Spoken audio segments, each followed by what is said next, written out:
cho mình vẫn đang từ cho anh nghe cái này vẫn đang từ cho tay mạc tê thầu rin tê tỉ sáng ráng tê rin tê hun vần tỉ tê tay mạc tê mộ khát tiếng khát này ngay chú mình rất thiệt rất sôi động gì chú example có tin đi lâu hay cần nào tê hay ruột sao tê tim mà tê tim mà tê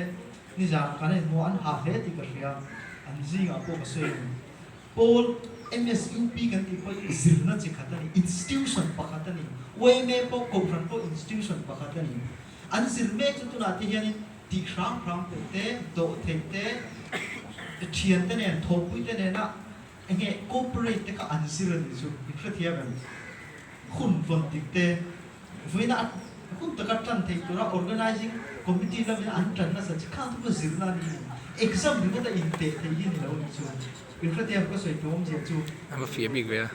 Hay apoi mol tụi này cần phiền chuyện là ngay. Rin ông té tay mạc té thầu rin tị sáng sáng để té cắn để làm cho nên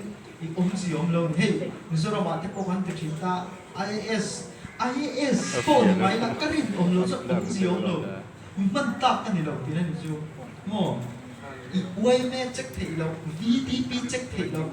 zulu lệ zulu chỉ ăn check thì ăn soi ăn đâu lấy kia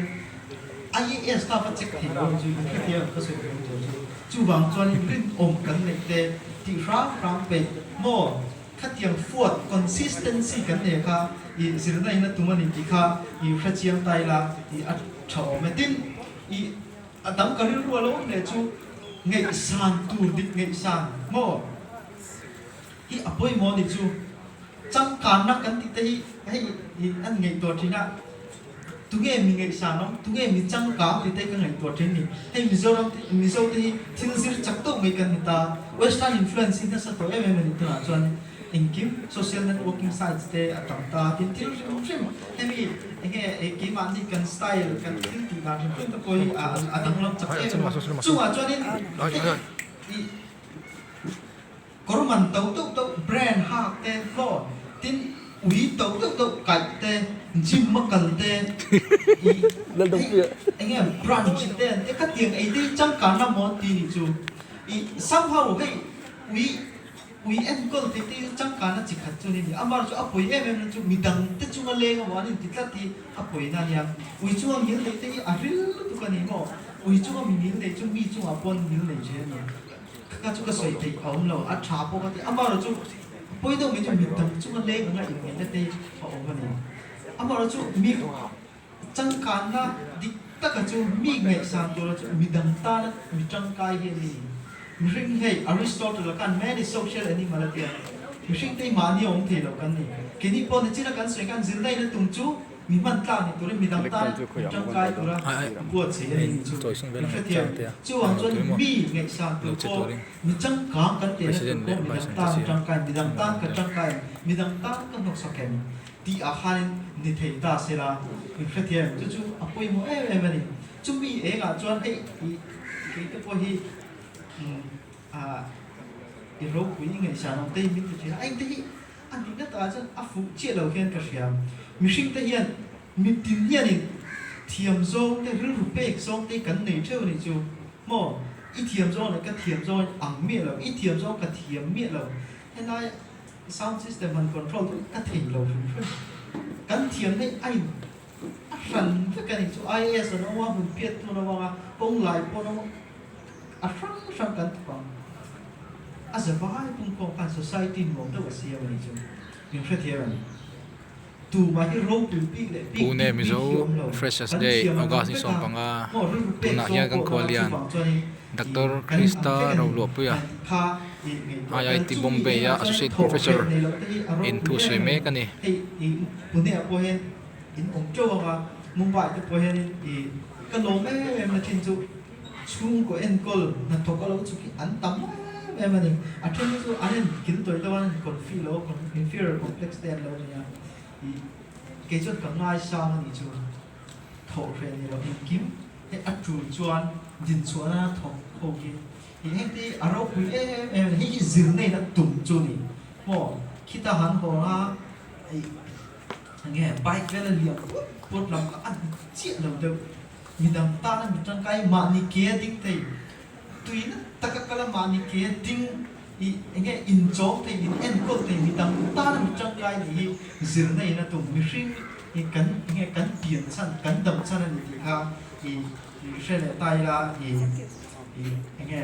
Thức nguồn mani ko in fresh na in red to sa ko ni to ga i chu i kan ru ro om ta se la ti kha i kan soi ve tu na mi vi elini i thalai te Champai kan ya kwa. chen chu na thok te a chen chu zir lai te oi mo to pa chu identity hin identity chu kan freng ei mizo tong sa han soi fak ni na hiao no wa na tir ko pola khan krista ki ma anun chok sia ti khan i krista identity kan nei ati ni krista ni na kan nei ati ni mo identity kan nei be kan ni ei identity hi kan nu le pa ta chana kan nei hi chu i claim te ni mo ei kini poi u nau por kan ti ta i kan ang lo be kan ni chu uba cho group aden thu kan soi tak tak zer chu an ni zat thak de pu chu mo kan orientation te ei kan du song ei kan ru rom te atang lam lu tu ni chu lu le pa ten lo ten pe jan ang ni nam lo ta pe boy to me chin kan identity hi a sang lu tu kan ni chu ka soi tu mom che chu identity kan nu le pa te jan kan ni hi chu atam lo ni chu apa zong hi chu kan phong kom artificial ve kan ni chu mi om che chu kan environment te kan kom chin te kan movie and chin te mo i kan music nge klap chin te kan le ko bu chia hey no kan identity at define ni chu tu te nge kan nge sang dia te kan identity at define ni mo i sha tia ko se pyong je chu ha ta do chei mong i kom mi kom chon ri dam te to chei te te mo white light te ti chou to ve ka ti hey kan identity kan phong kom tak tak ani ni mo chu wang cho nên i ki mani po hi kan identity kan identity kan siam cho pan hi awangin helai in local hian in ri ru po zang su tang aizol ethos me ta mizoram ethos no ka chu nang mani a om rek to big lo hey multicultural system te inam ning lo nga tika tam tam ne ra om ho te mizo trong not ban lo na te lo ni ga chu wang cho nên nang mani po film phur la tu nge kom tu bu la nge om ti kha engin entry khoi ho chap group a ngai tam ti te kha nang mani po in ngai to thin la achan chu hey i zilai nia ka soi ve thin chu in tui na hian kal ro in po ne ro se in ket in film music engin designing in du tu na kal ro in tui na kal ro hey kan kem pa so ni interview din mai pot thina eng anga thiam po ne ro eng anga thiam azir tir tu te ai mon thiam don ta la a to pa hian are you really interested ti hian so i tui tak tak en ti inarvas do dan itlang a chan chu tui tak tak lo motivation na om lo chan in kun har sa an za ma zal an tu chemi thina ni chu wang chan in career in tlan pon master sa ni wa in ko kong chuo ma lo om hian in tui tak tak em ti ngai to thina na in to don pon hey ka tui tak tak ang em thì các nghệ thuật thì nó là chú chuan nghe in nun pop mình amar chú đã cho nên in tùy tắc tắc identify chú in identity đi in identity cái in phong khom thì lo cho nên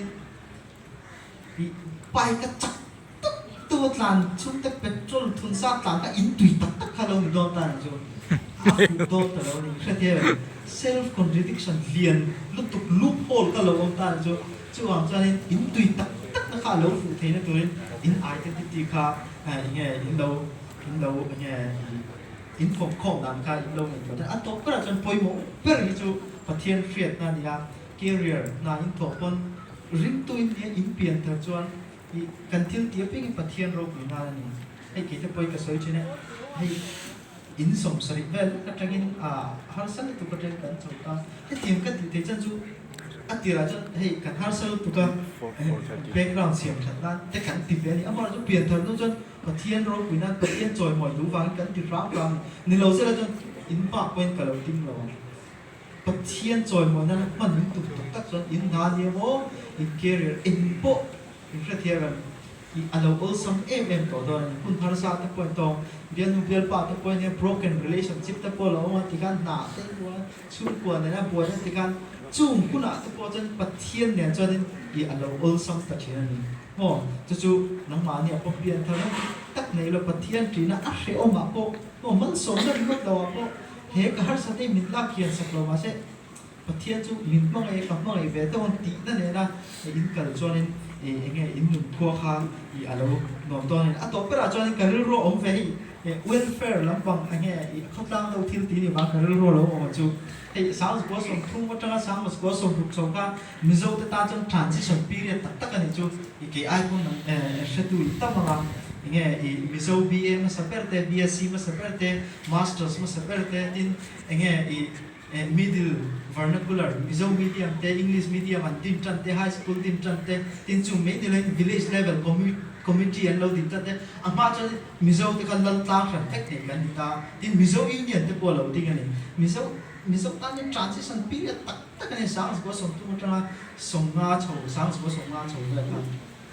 chon Indian zalen na hai Vietnam mo zalen na India ma hian alo kuta chon mizo te ko ka an buat chei le thau ni chu tang phan phan kan ne ra te no ma poi no ma pai te no ma ti khan mara te no ma ho ti khan tang phan phan kan nom noi ni mizo na khan ni tin tin khan na tu me chu ta chuan in central way me khan ni o chu ti hu lai chuan yang lu sai association ti te khaw ma chuan nge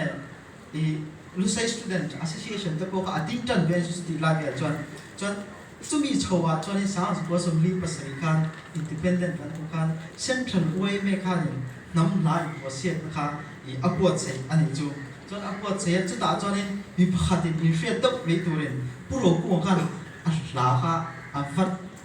a nge inti siat na ta a fa submit ve chu ta a submit chu romin re sa che ti khan ani chu ha a ro wi ka ti le ma mun to in en chuan in i ngeถ้าถูกไปอันนี้มองแล้วนี่จูจงใจหน้านี่อันนี้ก็ตลอดจงใจหน้านี่เนี่ยอะไรโง่อีอาศิปุเล่มามาไอ้เนี่ยผู้ฟังเขามาเต้นละมาคัดแข่งกันยังไงพวกองค์ฝันจวงเราอีอะไรจ้างตินเฮียนี่ไอ้เนี่ยอีตุ่มฉันนั่นนี่ไม่ก็มาเสียอัปเดตก็ตุ่มโรคมันเรียนสังเกตตีอันนี้เสียเลยโง่อาจารย์มันสับเปอาจารย์ฟินนาดีแล้วอาจารย์ถึงน่าจนนี่ไอ้เนี่ยอีไอ้เนี่ยโรคปุยนั่นเต้ทิวตีเทนั่นเต้ถึงโรคเรียนทุกส่งแต่พอประเทศนั้นเราฟินนั่นเลยเราจะอัดตุเล่ชีวิตดีจุดอย่างเช่นตอนนี้จ้างผมนับไปจนอีเนี่ยจู่วันโอ้กันประเทศให้กันดีแบบจะกันเรากันทำเป็นช่วยอันที่ตักสักนี่จู่วันตอนนี้กันทำน้ำมีริ้งมีมาหลังสองคนปุ่นเนี่ยมีเจ้าหลังสองคนมีเจ้าอังสองคนกันทำในจู่อีประเทศนี่ประเทศรองบอลประเทศกันด่าปุยโมเสละประเทศกันจู่เราเรียนตัวเราเนี่ยกันโซมากันเป๊กเฮียนี่เกี่ยมานี่เห็นดำหน้าเอามันอีกค่ะกันเรื่องรวมตาเสียช่วงลำเลยปนลำเมียนมาอินตรงนั้นเสียงมาเสียติดที่อัดเรื่องเล็กเดียวเรื่องเล็กเฟ้นรู้ตัวกันนี่กินนี่ตาเตปอยเห็นฮาร์สัตว์ที่ช่างอารมณ์ที่นั่งจุดตาปอจนปะเทียนเอ็นกอลนาปะเทียนองค์พินาเดียคูนากันตู้กลุที่ปอยหมอกเปรนี่ที่ค่ะกันสวยเท่นี่เสียละวันนี้มิโซส่งถ้าเรียนจีบไปก็พูดเลยโจทีนับปีกตะกินเฟรชเชอร์เขาแต่วันนี้นอนช่วงคุณทัดตักบางตัวเรียนดูสักนักการหลานเจ้าอินจะไว้ประเทศองค์พินาเลยอยากพูดนะอินเราจำเสียตัวเนี่ยกระหล่อมไหม